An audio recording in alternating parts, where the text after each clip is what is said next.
Come gather round the campfire and hear our ghostly tales of chilling terrors, darkest woes, and anything that goes bump in the night. So cuddle up with your best friend or dare it alone. The darkness is closing in and spirits are calling your name. This is Fireside Phantoms.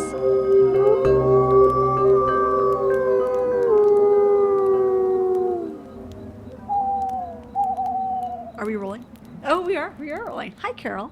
Hi, Holly. How are you today? I'm very good. Good. So this is our first official episode. We both love ghost stories, and we've bonded over this quite a bit. We have. Tell me what it is about ghost stories that you love so much. I've had a lot of weird shit happen.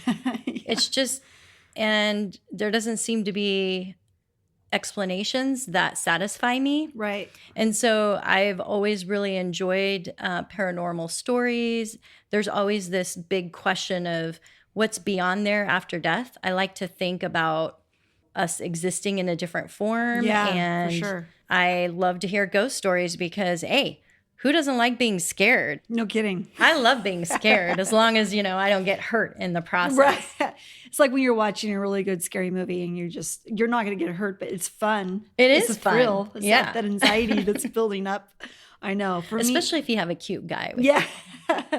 For me, I think because when I was a kid, I was the youngest of all my siblings, and they were all really into Halloween and celebrating Halloween. And so I just kind of got into spooky stuff that way. And I've always loved fall and all that stuff and scary stories and haunted houses. So yeah, it's totally like right up our alley. So, well, Holly, are you ready to tell a ghost story? Well, I was thinking about this and I thought I would just talk about some of the experiences that I've had with ghosts. A couple of years ago, I was really getting into meditation quite a bit. And a friend of mine and I went down to Ashland. And I love Ashland. I know, it's a really cool town. And we were staying at this hotel. I think it was like a Days Inn or something. I don't remember exactly, but I just remember that she and I were asleep and I woke up at like 2 a.m. and I had to go to the bathroom. And I opened my eyes and I looked up and I saw her standing at the foot of her bed, and she was facing the door and she had a purse on her shoulder and she was smoking a cigarette. And I thought, well, that's weird because she doesn't smoke. And what the hell would she be doing? Like, where is she going this time? Right. So then I look back at her again. Maybe you were a snorer and she just had to leave. Yeah, right. So then I look back again and instead she's looking at the dresser. She's got a long flowing nightgown on and long white hair like an old woman. And she's like looking down at something and she's kind of rocking back and forth and her back is to me.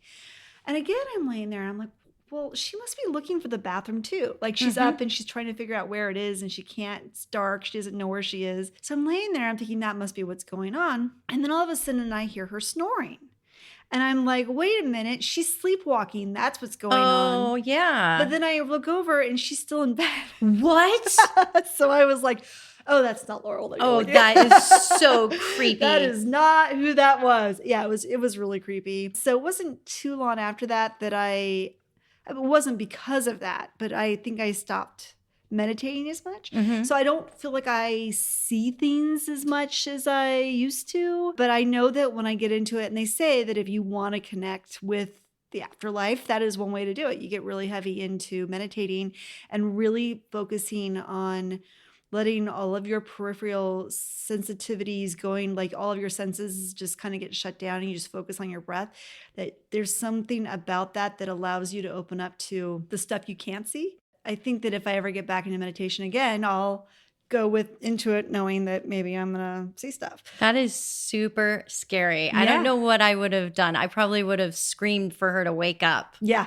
And tell her right then the story. I told her the story the next day and she was like, oh, whatever. And then I told her the story kind of a couple of years later. She's like, what? You never told me that. I go, yeah, I did. She goes, well, I don't remember it. And I think that's when it really registered for her and clicked that we had a ghost with us in the room. Yeah. And I was taking a class down there. That's why we were down there. And there was a woman in my class who was a psychic. So I told her about what happened. She goes, oh, I'm sure it was a ghost. Ashland's filled with ghosts. I've heard that. And I'm just like, oh, well, that's nice.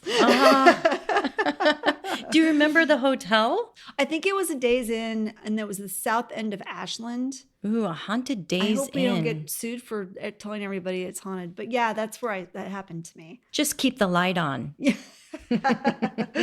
So anyway, yeah. So what about you?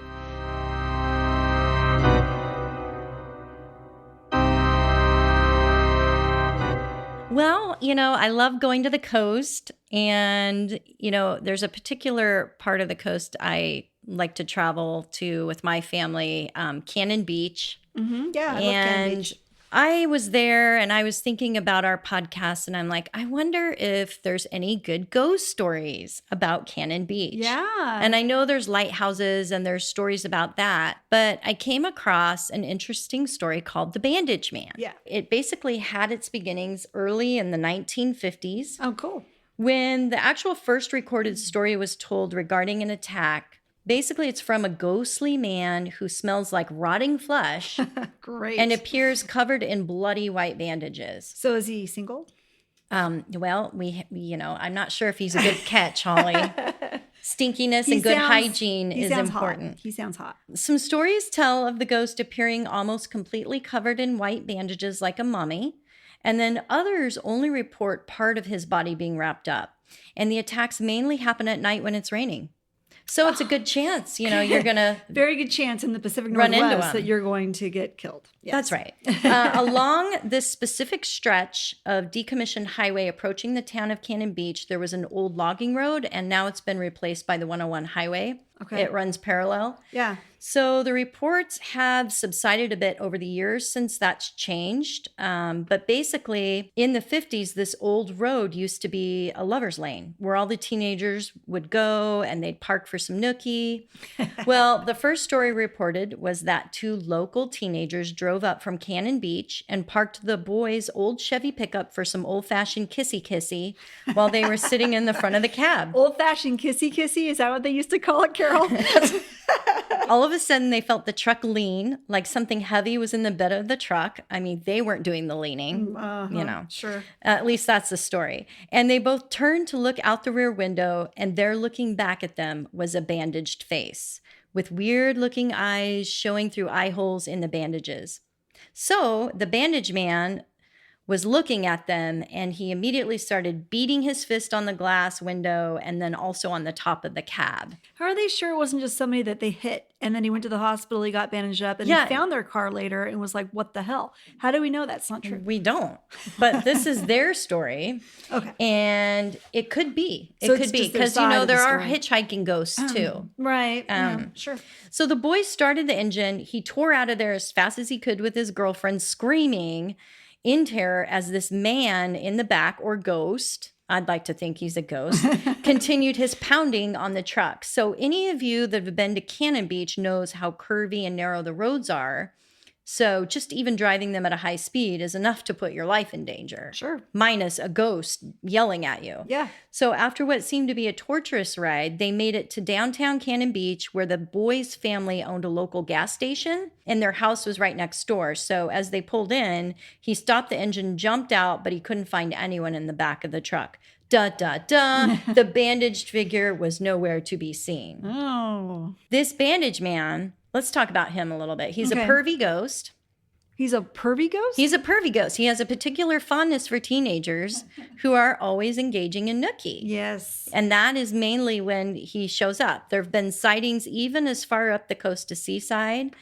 And several reports have said even dogs have gone missing in the back of their trucks. They end up being found dead later or partially eaten in the woods. Ew. Who would eat Others, a dog? well, cougars, actually. But this is a ghost story, so let's continue. A ghost cougar? Others tell of a horrendous odor that can't be explained, and they liken it to rotting flesh. Ugh. So really not dating material.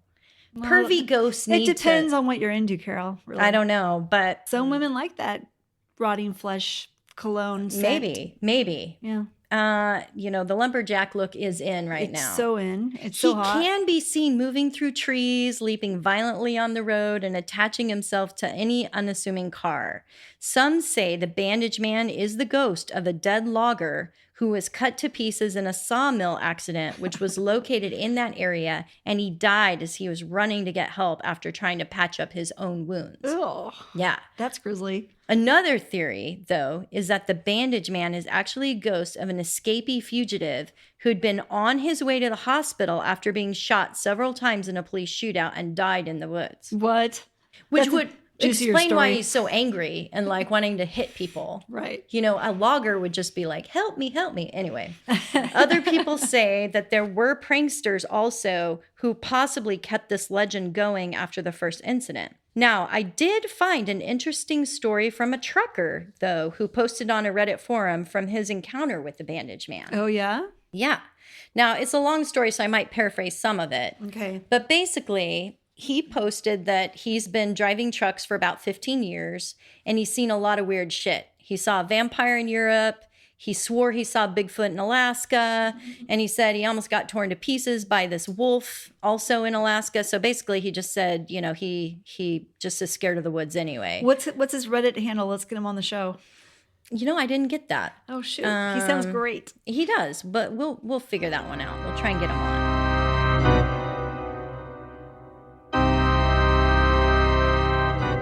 It's about 4 years ago that his story was in Oregon. He was hauling a load, not too exciting, and he was enjoying the beautiful views. He said it was a really dark road. He didn't know Oregon that well, so he didn't know all the street names. Right. He said there was no lampposts or nothing. It sounds basically like that road. Sure. The closest town was miles away. He was truly alone and spooked, but he turned on some radio with country music playing. Mm-hmm. Well, see, that's his big mistake right there, country music. You know, because it's terrifying. Yeah. I mean, you never hear of a trucker playing classical music, but that's really what you should be playing if you're scared. You know, who can be scared when you've got Mozart? I was truly alone, though, he said, and I was spooked. Driving through the night was always beautiful. He always took night jobs, and he said the music helped, but he needed to take a leak badly. He was holding it just until he got to a little bit of straight patch of the road. He pulled over, and he turned on his hazards and he hopped out. It was a bit chilly outside, so he said he took off his jacket. He said, now that I think about it, that jacket might have saved my life. My jacket was a logger's jacket, as you would call it. So putting the jacket on, he decided he would venture off into the start of the woods behind the truck and answer the calling of the wilderness there. He had no lamp or a battery, so he was just relying on the full moon for light. So it doesn't sound like it was raining, you know. So this may not be an exact, you know, true story. Sure. Because, you know, isn't one of the formulas that it has to rain? Yeah, well, we'll see. All right. So anyway, he unzipped his pants and was relieved instantly. I was done quickly, he said, and I turned around to go back to my truck and continue my journey when I heard something weird. Yes, someone was spying on you, a pervy ghost. Someone was also chopping trees in the middle of the night in the mountain. It was unmistakable. It was really close, too, he said. The chopping sounds were loud and hard, and someone was swinging that axe powerfully. Safe to say, this was weird, and what I did was stupid. If your gut tells you to turn around and go, you should always do that. Just trust your survival instincts. But me, being the good guy I am, I decided to see if someone needed help. I started to walk towards the sound, which took me even deeper into the woods, and I could barely do nothing except for just get closer and closer to the sound because I couldn't see anything. In the distance, though, a big burly man was swinging an axe. He was huge, a proper logger, but he was somehow illuminated. There was like a spotlight that followed him everywhere. Sounds like aliens to me like at this point. Casper, like he can glow in the dark. Maybe. Well, ghosts do glow. They glow in the dark. But so do aliens, I think. But this is a ghost story. Everything creepy kind of glows, so you can see it. That's true. So you can be scared. He called out to him, and this figure stopped chopping immediately. Now he turned, facing him with his back to me, so that when he turned around, he shat his pants. Who says that? I shat my pants. He must be British. Yeah, a British trucker. The logger had cuts on him. I mean, everywhere. There were bandages, cloths stuck all over him, colored with deep red blood, and he was disfigured, like someone threw him in the wood chipper. Ah. Oh, there you go. There you go. It's the Bandage Man. I knew right there I was over my head, and this was definitely a mistake. He turned around, and that was an angry man. He just stood there menacingly, swaying his axe in his hand. He started to growl like a mad hound, with that stench getting stronger and stronger. If I wasn't so scared, I would have been throwing up. This is when the fight or flight instinct came up, and he fled. This trucker ran like a crazy rabbit through the dark, and the Bandage Man was following him. He said he ran for about 2 minutes, and he was right behind him the whole time. Anyway, the smell, it wouldn't go away, and he could feel the growling on the back of his neck as he was gaining speed. He said, I was hoping I was running in the direction of my truck. When I saw the hazards blinking in the distance, it was like a beacon of hope and life. I quickly got to it. I left it unlocked. I got in, locked myself while breathing like a bull. I could see the logger running at the truck from the distance as I was turning on my truck.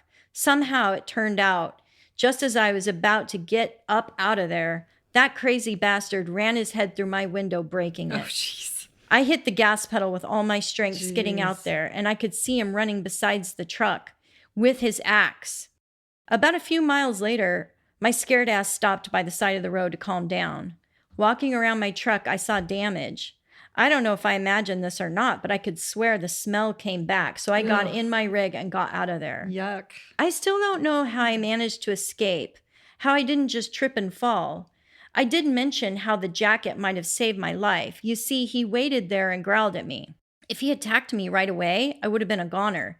So maybe he had a thought that I was a logger. But the police couldn't help me out in this case. Nothing really did happen, and there were no witnesses. So once again, I took it upon myself to research this event, because like I said, a lot of weird shit happens. This is the legend I found, and it's an old one. A logger once died in Oregon, and they called him the Bandage Man because of all the bandages on his face. So this was his story, and it looked like he didn't know about the Bandage Man until this happened and until he researched it. Wow, that's really cool. Yeah. Huh.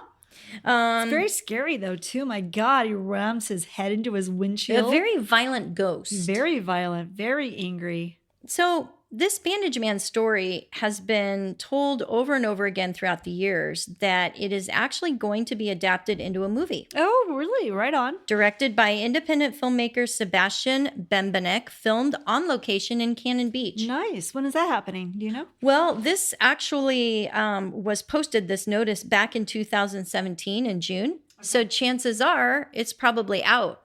Now, before I told this story, I actually did research it and couldn't find anything about it. Huh. So I'm not sure if he just ran out of budget or, toilet paper was at an all-time high. It could be in development hell, too, because a lot of times stories that are going to be made into movies end up in development and they never go anywhere. And they never go anywhere. Yeah. Yeah. But it's too bad. It would be a good movie. Yeah, but if you find out or our listeners find out if it's playing, we'd love to hear about it. Yeah, and for sure. Also, if you have any experiences with the Bandage Man. Yeah, or any ghost stories at all, let us know. Let us know. Yeah, great. That was great, Carol. That was really scary. Super intense, too. I know. And all the gore and everything. Oh, my God. Yeah. My least favorite part was the dogs, the missing dogs. I know. That's horrible. He's a really evil ghost if he's going to take a dog. He's very evil. Yeah. Gosh. And for all those parents out there, if you just want to keep your kids from doing nookie, just, tell them this Send story. them to Cannon Beach. Oh, don't send them to Cannon Beach. No, just tell them a ghost story. Just say, hey, the ghost. I thought you were insinuating just send them to Cannon Beach. You no longer have to worry about your kids. Well, that's just darn cruel, Holly. I don't have kids, so I can say that. All right. We're going to end this now. Oh, we are? Till next time. All right. Good night, Carol. Sweet dreams. Sweet dreams. As the flames die down, do remain undaunted. Though all hitchhikers are ghosts, and all dolls are definitely haunted.